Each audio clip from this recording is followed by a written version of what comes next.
કરમસદ આણંદ મહાનગરપાલિકા વાત કરવી છે આણંદ શહેરમાં આવેલ પાદરિયા પાણીની ટાંકી વિસ્તાર, જ્યાં વર્ષોથી પાણીની સમસ્યા લઈને સ્થાનિકો ત્રાહિમામ પુકારી ઉઠ્યા છે। વારંવાર રજૂઆત કરવા છતાં પણ અહીં આગળ જે પાણીનો પ્રશ્ન છે તે હલ નથી થયો।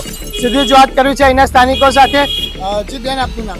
હેલો, મારું નામ બેનીથી મેકવાન છે અને અમે છેલ્લા 15 વર્ષથી અહીંયા રહીએ છીએ। અમારા નળો તો એકદમ કોરા જ છે, બિલકુલ પાણીનું ટીપું આવતું જ નથી। ખાસા સમયથી અમે આ બધી રજૂઆત કરીએ છીએ પણ કોઈ સાંભળતું જ નથી। નગરપાલિકાને વારંવાર અમે જઈને અરજીઓ આપી પણ પાણીની સમસ્યા એની એ જ રહી છે। તો તમે એનો નિકાલ કરો અને જે હોય એનું નિરાકરણ લાવો। બીજા સ્થાનિકો આપણી પાસે છે। બેન, અહીં આગળ જે આ પાણીનો પ્રશ્ન છે કેટલા સમયથી છે? તમે કેટલી વાર અરજીઓને રજૂઆત કરી? પાણીની સમસ્યા તો ઘણા સમયથી છે, છેલ્લા અમે 30 વર્ષથી અહીંયા રહીએ છીએ। મેન અમારી સોસાયટી જે પાદરિયા વિસ્તારમાં છે એ 50 સોસાયટી ઉપર હશે સોસાયટી, પરંતુ પાણીની સમસ્યા 2 મહિને થતી જ રહે છે। કારણ કે આ લોકો જ્યારે પાણી આવવાનું નથી હોતું એ પહેલાં પણ જણાવતા નથી। છેલ્લા ગયા ફેબ્રુઆરી મહિનામાં પાણીનો સમસ્યા ઊભી થઈ હતી અને ત્યારે પાણી આવ્યું નહોતું। આ 2 મહિના પણ થયા નથી હજુ અને ફરી પાણીની સમસ્યા ચાલુ થઈ ગઈ છે। એટલે કે એ લોકો અમને જણાવતા બી નથી કે પાણી આવવાનું નથી। અને તમે જ્યારે અત્યારે અમારી સોસાયટીમાં, અમે આશીર્વાદ સોસાયટીમાં રહીએ છીએ, અમારી સોસાયટીમાં તો નળ અમારા કોરાને કોરા જ હોય છે, પાણી બિલકુલ આવતું નથી। નીચે ભોંયની ટાંકી છે અમારા ત્યાં, એ ટાંકીમાં પણ થોડું પાણીના ટીપા પડે છે, એ ટાંકી બી અમારી કોરી છે। એ તમે આવીને જોઈ શકો છો। પાણીની સમસ્યા અમને બહુ જ છે, રહેવામાં, નહાવામાં અમારે પાણીની સમસ્યાનો બહુ જ એ કરવો પડે છે, પ્રોબ્લેમ છે।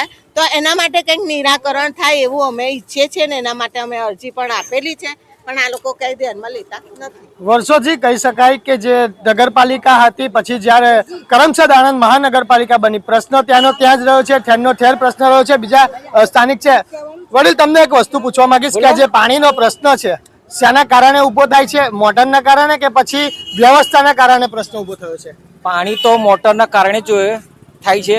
વર્ષમાં 5-10 વખત બરી જાય।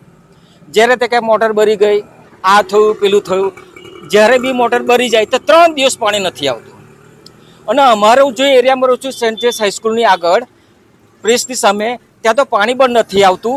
ઘણી વાર ચેકિંગ માટે આવે, ચેકિંગ કરીને જતા રહે, પછી કહે છે આવીશું, ફરી આવતા નથી। નગરપાલિકાના સામે જ એક ગામડીમાં બોર છે કે ત્યાંથી પાણી આલીશું, પછી કે નહીં આલીએ, પાણી ફૂલ આવે છે। આવા ખોટા બહાના કાઢે છે। જ્યારે બી પાણી જાય ત્યારે ઓછામાં ઓછા 3 દિવસ સુધી પાણી નથી આવતું। અને જ્યારે એ લોકોના ઓફિસરોના ઘેર પાણી આવે, 3 દિવસ 2 દિવસ પાણી ના આવતી, એ લોકો શું કરે? તો મારી હાલત કેવી હશે? તમને એક વસ્તુ પૂછવા માંગીશ, તમારા વિસ્તારનો જે આ પ્રશ્ન રહ્યો છે, અગાઉ જ્યારે કાઉન્સિલર હતા, કાઉન્સિલરો દ્વારા આપને રજૂઆત કરવામાં આવી હતી, કાઉન્સિલરે ઘણી વાર મારી પાસે આ કાગળિયા છે, અરજીઓ આપેલી છે। કાઉન્સિલરો તો ખાલી શોભાના ગાંઠિયા જેવા છે, કશું કામ નથી કરતા। મારી પાસે અરજીઓ છે, નગરપાલિકામાં આપેલી, મહાનગરપાલિકામાં બની ઘણી બધી અરજીઓ છે મારી સામે, તમે જોઈ શકો। મેં મામલતદારને પણ ત્યાં આપેલી, કલેક્ટર સાહેબને આપેલી છે આ અરજી। એમણે પણ કશું નક્કી નથી કર્યું કે શું કરવું, કોઈ જવાબ પણ નથી આપ્યો। તો ખબર નહીં આ નગરપાલિકા વિસ્તાર માટે કયું વર્તન વાપરે છે, ઓરમાયું વર્તન વાપરે છે, એ ખબર નહીં પડતી। અમારો ટેક્સ પણ સૌથી પહેલો જાય છે, સૌથી વધારે ટેક્સ, છતાં પણ આ એરિયામાં કશું કામ કરવું નથી આ લોકો માટે કે પાણી માટે। પાણીની વાત કરે તો કે અમને જગ્યા આપો તો તમને પાણી આપીશું। કોના દ્વારા તમને આવું કહેવામાં આવ્યું કે જગ્યા આપો અને પાણી? જે અહીંના સભ્ય હતા, કોર્પોરેટ કાઉન્સિલર, એમણે જ કીધું કે જગ્યા આપો તો પાણી આપીશું। હવે હાલ અત્યારે કરમસદ આણંદ મહાનગરપાલિકા છે, કમિશનરનું શાસન ચાલી રહ્યું છે અને લગભગ થોડાક દિવસોમાં અહીં આગળ મનપાની ચૂંટણી આવી રહી છે। તમે શું આશા રાખી રહ્યા છો વિસ્તારના લોકો? શું આશા રાખીએ? કશી આશા રખાય એવું જ નથી કે એ લોકોનું વોટ પણ અપાય એવું નથી, કામ જ નથી કરતા આ વિસ્તારમાં। તો ડાયરેક્ટ તમે કરમસદ આણંદ મહાનગરપાલિકાના કમિશનર છે મિલિંદ બાપના સાહેબ, તેમને રજૂઆત કરવા માટે જશો કે પછી તમારે? હા, અમે અરજી પણ આપેલી છે, જઈશું, પણ કશું કામ જ નથી। જ્યાં વિસ્તારમાં કામ ના કરવું હોય, આવું જ ના હોય તો શું કરવાનું? પાદરિયાના વિસ્તારમાં અત્યાર સુધીમાં ગટરનો પ્રોબ્લેમ જે છે એ એવો ને એવો રહ્યો છે। ગટરની લાઈનોનું ગટર માટે ખોદ્યું છે પણ એના લાઈનોનો પ્રોબ્લેમ છે। ગટરની લાઈન ક્યાં જવી, કેવી રીતે જવી, એ સમસ્યા પણ ઊભી છે। પાણીની સમસ્યા ઊભી છે। રોડની સમસ્યા ઊભી ને ઊભી છે. એટલે કે પાદરિયા વિસ્તારમાં અમારા વિસ્તારમાં કામ થતું નથી અને પ્રગતિ થતી નથી. જે આ હતા પાદરિયા વિસ્તાર, પાણીની ટાંકીનો જે વિસ્તાર કહી શકાય. આજુબાજુની લગભગ 50 જેટલી સોસાયટી આવી રહી છે. તેના સ્થાનિકો વર્ષોથી એક જ પ્રશ્ન છે કે જે પાણીની જે મહાસંગ્રામ છે, વર્ષોથી એપ્લિકેશન આપો, કાઉન્સિલર હોય કાઉન્સિલરને મળો, કમિશનર આવ્યા કમિશનરને મળો, અરજી આપો, બસ ગોળ ગોળ ગોળ ગોળ ફરી અને જે આ સ્થાનિકો છે ત્રાહિમામ પુકારી ગયા છે. હવે આગામી સમયમાં જોવું એ રહ્યું કે આ સ્થાનિકોનો પ્રશ્ન કોણ હલ કરી રહ્યું છે. જે રીતે પાણીનો પ્રશ્ન હતો, પાદરિયા પાણીની ટાંકીનો વિસ્તાર, લગભગ 200થી વધારે જે સોસાયટીઓ કહી શકાય, પાણીનો પ્રશ્ન લગભગ 4 દિવસથી છે. પૂર્વ કાઉન્સિલર આપણી સાથે જોડાયા છે. સલીમભાઈ, અહીંની પ્રજાનો પ્રશ્ન એક જ છે કે વર્ષોથી જે પાણીની સમસ્યા છે, મોટર બળી જવાથી લઈ અને પાણીની ટાંકી નવી બનાવી, તેને લઈને તમે નગરપાલિકામાં અને મહાનગરપાલિકા બન્યા બાદ કેટલી રજૂઆત કરી અને કેટલો સકારાત્મક તેનો જવાબ આવ્યો? મેં છેલ્લા 10 વર્ષથી આ એરિયાને પાણીનો પ્રોબ્લેમ હતો. તો જે એક બોર ખરો ને, એમને મિલન સોસાયટીમાં એક બોર 8 વર્ષ પહેલાં કર્યો રજૂઆત હતી. તે પછી આજે દિવસે દિવસે વધતી રહે છે. બીજું, આ એરિયાની અંદર કોઈ સરકારી જગ્યા છે નથી. મેં વારેવાર રજૂઆત બી કરી, સ્થાનિક લોકોએ જઈને ત્યાં વિરોધ બી કરેલો. જ્યારે મારું શાસન કાઉન્સિલર ચાલુ હતો, વિરોધ પક્ષના નેતા તરીકે બી ત્યાં અહીંના લોકો ત્યાં આવીને માટલા બી ફોડ્યા, એવા કાર્યક્રમ બી કર્યા. પછી છેલ્લે જે ચીફ ઓફિસર સાહેબે અમારે લેખિતમાં મને આપ્યું કે સલીમભાઈ, તમારે ત્યાં અમારી કોઈ સરકારી જગ્યા નહીં, એ સાઈડે આ એરિયાની અંદર રેવન્યુ વિસ્તાર છે. બીજું કે સોસાયટીઓ બની ગઈ, ત્યાં કોઈ જગ્યા એવી છે નથી ટાંકી આપણે બનાવી શકીએ કે બોર બનાવી શકીએ. સ્થાનિક લોકોને અમે મિટિંગો બી અહીંયા કરેલી કે ભાઈ ચીફ ઓફિસરે લેખિતમાં કહ્યું કે તમે અમને જગ્યા આપો, તમે બોર તાત્કાલિક ધોરણે અર્જન્ટ બની આલીએ. મેં તો અહીંયા બાજુમાં જે જગ્યા છે ત્યાં બી કહ્યું કે એક્સ્ટ્રા બોર ઊભો કરી ને કરી દો, તો અહીં જે પાણીની સમસ્યા વારે ગળે એ હલ થાય. બીજી વસ્તુ, અત્યારે જે પ્રોબ્લેમ છે એ મોટરનો છે.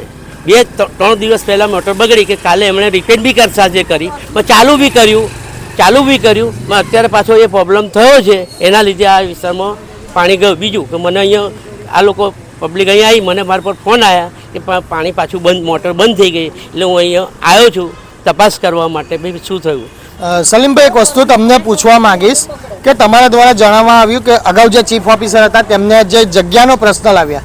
હવે આજે પ્રજા છે, પ્રજા ટેક્સના ભરે છે, બરાબર? એમાંથી કોઈ પ્રજા એવી નહીં હોય કે જે ટેક્સ નહીં ભરતો હોય. તો પ્રજાના ટેક્સના પૈસે શું સરકારી જગ્યા કાં તો સરકાર જમીન ન ખરીદી શકે? તો આ જે પ્રજાનો જે પ્રશ્ન છે તે હલ થઈ શકે? તમે જાણો છો, છેલ્લા 25 વર્ષ બીજેપીનું શાસન છે. પબ્લિક બી એટલો રોષ કરે છે. દર વખતે પાણી માટે અહીંની પબ્લિક ખરીને ઓલરેડી જાય છે. અમે સાથે કાઉન્સિલર બી જઈએ છીએ ને રજૂઆત કરી. આ કમિશનર સાહેબે રજૂઆત કરી પાણીની ટાંકી માટે. એમણે એસટીવાળી જે જગ્યા છે અમે ઠરાવમાં લીધું છે કે 6 મહિનામાં ટાંકી ત્યાં ઊભી થઈ જશે ને આ પાણીનો સોલ્વ. કમિશનર સાહેબે મને બાંયધરી આપી છે કે તમારો 6 મહિનાની અંદર 12 વર્ષની અંદર ટાંકી ઊભી થઈ જશે. બીજી ગામડીની અંદર ટાંકી બની રહી છે, ત્યાંનું જોઈન્ટ આપશે કે પાદરિયાને ગામડી જોઈન્ટ થયું છે, એને લઈને ત્યાં એ લોકો પાઇપ નાખી દીધી છે. ટાંકીનું અત્યારે કામ ચાલુ છે. થોડા ટાઈમ પછી એ બી પ્રોબ્લેમ પાણીનો થોડો ઘણો 10% પાણીનો પ્રોબ્લેમ બંધ થશે. બીજી વસ્તુ કે અહીંયા અત્યારે જે પ્રોબ્લેમ છે ને એ મોટર બગડી છે છેલ્લા 3 દિવસથી, એના લીધે આ પ્રોબ્લેમ પાણીનો થયો છે અત્યારે. સલીમભાઈ, એક મારો છેલ્લો તમને સવાલ છે કે સ્થાનિકો એમ કહી રહ્યા છે જ્યારે ચાલુ કાઉન્સિલર હતા અહીંના, જે તમારા જે 4 ઉમેદવારો અહીંના જે હતા, બરોબર, તેમના દ્વારા અગાઉ રજૂઆતો કરવામાં આવી છે, કાગળિયા બતાવ્યા, તે વખતે કેમ આ પ્રશ્નનો સકારાત્મક નિરાકરણ ના આવ્યું? ને એ પછી કહું, અમે વારે પબ્લિક બી કાઉન્સિલર ચારે ભેગા મળી, જે બી કાઉન્સિલર અમારી સાથે છે એ અમે ભેગા મળીને વારે રજૂઆત કરી છે. અમે તો એટલે કહું કે પબ્લિક ટેક્સ બંધ કરી દો, એ રીતે કરવું. ભાઈ જગ્યાના કે સલીમભાઈ, અમે તો ના નહીં કહેતા, અમે જગ્યા તમે એ સાઈડ રેવન્યુ વિસ્તાર છે, હવે કોઈ જગ્યા આપે તો અમે ત્યાં ટાંકી કે આયોજન કરી આવીએ. અમારી કોઈ જગ્યા સરકારી નથી. મેં એક જગ્યા આપી છે, જે સરકારી જગ્યાની મેં જગ્યા આપી છે. હવે થોડા ટાઈમમાં એ કહે છે ત્યાં આગળ અમે દબાણ હટાવી ને ત્યાં અમે કામ કર્યું છે, એવું વાત બાંયધરી કમિશનર સાહેબે આપી છે. આપણી સાથે એના જે સ્થાનિકો છે તેમની સાથે જ આપણે સીધી ચર્ચા કરીએ. આવો વડીલ, સીધો જ પ્રશ્ન, આપણે કાઉન્સિલર તમારી સાથે જોડાયા છે. કાઉન્સિલરને તમે શું પ્રશ્ન મૂકવા માંગો છો? ઘણા બધા પ્રશ્નો છે અને ઘણા પ્રશ્નો અમને કીધેલા છે. આ તો મારા મિત્ર છે અને ઘણા બધા પ્રશ્નો અમે સોલ્વ બી કર્યા છે. પણ પાણી તો છેલ્લા 30 વર્ષથી પ્રોબ્લેમ છે. 2 મહિના થાય પાણી મોટર બરી જાય, 4-5 દિવસ તો આરામથી નીકળી જાય. મોટર બદલે તરત બીજા દિવસે બરી જાય. તો એકદા નવી મોટર મૂકી દે. જેમના અધિકારી ઘરે 1 દિવસ પાણી નથી આવતું તરત બૂમો પાડે છે. અમે 4 દિવસથી પાણી વગર બૂમો પાડીએ છીએ, છતાં કોઈની આંખો ઉઘડતી નથી. હા, તો આ કાઉન્સિલરને બી ઘણી અરજી મેં આપેલી છે. એ મારી સાથે ઘણી વખત આવેલા છે, પણ કશું નિરાકરણ થયું નહીં. આ ખાલી એવું લાગે કે શોભા જેવા છે બિચારા. હા, આ સલીમભાઈ કાઉન્સિલર છે, હા, એ એમને કશું નહીં થયું. ના ના ના ના ના ગટરનું બધું થયું તમારા કયા નહીં થાય એ કામ કો વડીલ તમારે કયા પ્રશ્નો લઈને ગયા છો અને કયા પ્રશ્નો કર્યા છે? રજૂઆત કરી છે, બધી રજૂઆત કરી. જો ગટરની રજૂઆત કરેલી છે, ગટરની રજૂઆત કરેલી છે, પાણીની રજૂઆત કરેલી છે, બરોબર, બધી રજૂઆત કરેલી છે સલીમભાઈ જોડે. અમારે સેન્ટ મેરી સોસાયટી અહીં પાછળ આવે છે. અમારે બહુ મોટો પ્રશ્ન છે. કાલે અમે અમારા લેડીઝ આખી 20 બૈરા આવેલા ઘર દીઠ. સલીમભાઈ શું કહેશો આ વડીલ? ત્યાં એમના ઘર આગળ ઓલરેડી ગટર નાખી દીધી, રોડ બનાવી દીધા છે. એ ભાઈ કે છે ને રોડ બને ત્યાં એ લોકોએ ગટરના જે પૈસા ભરવાના એ ભર્યા નથી. ગટર વાપરે છે એ લોકો, ગટર વાપરે છે એ લોકો ઓલરેડી. એ લોકો ગટર ચાલુ બી થઈ ગઈ, એ લોકો પૈસા નહીં ભર્યા. તો મારી એમાં જવાબદારી ના આવે. એમને ગટર આપી દીધી છે. એ ગટર ચાલુ બી કર એટલે એવું નહીં, ચાલુ કરી દીધી. અડધા લોકો નહીં ભરી, એમ સુવિધા એની લીધી નથી. વડીલ શું કહેશો? એમને સુવિધા લીધી નથી એટલે જેણે પૈસા ભર્યા ગટર લાઈન ના, હા નાખી દીધી છે. હે, એટલે અડધામાં ના નાખ્યા હોય એ તો એમની જવાબદારી, બરોબર, એ એમની જવાબદારી. નાખી દીધી છે ગટર. બેન, તમારા જે આ સ્થાનિક તમારા જે અહીંયા આગેવાન છે કાઉન્સિલર, તેમની સાથે શું પ્રશ્ન છે અને કઈ સમસ્યાઓ છે? પહેલા જે સલીમભાઈએ કીધું કે ગટરો અમે નાખી દીધી છે, ગટરો ઓલરેડી એમણે લાઈન નાખી છે, પણ ગટર જશે ક્યાં ને એનું પાણી ક્યાં જશે એનું નિરાકરણ તો આવ્યું તો છે નહીં. અમારી આશીર્વાદ સોસાયટીમાં ગટરોનું કામ એમણે લાઈન કરીને નાખી દીધી છે, પણ એ આશીર્વાદ સોસાયટીમાં ગટરનું પાણી ક્યાંથી ક્યાં આવશે, ક્યાં જશે એનું કોઈ નિરાકરણ કર્યું નથી. અને રહી વાત પાણીની, જે પાણી આવતું નથી, આ તમે જોઈ શકો છો આ બાજુ આ બોર્ડ મારેલું છે. 2 મહિના પહેલાં પાણીની સમસ્યા ઊભી થયેલી ને 2 મહિના પહેલાં પણ આ એનું બોર્ડ હજુ પણ એ લોકોએ રાખ્યું છે. એટલે સલીમભાઈ શું કહેશો? આ બેનનો પ્રશ્ન છે તેનો જવાબ. એનો શું એમને સોસાયટીમાં ગટર નાખી દીધી છે 2 ગલીઓની અંદર. મુખ્ય રસ્તો એવો છે કે એક સાઈડે જે તે સમયે 15માં ગટર નાખીને ત્યાં એ ફેલ ગયેલી ગટર છે, એટલે બીજો રસ્તો આપ્યો છે નગરપાલિકાને, અને ત્યાંનો નકશો બી આપ્યો છે.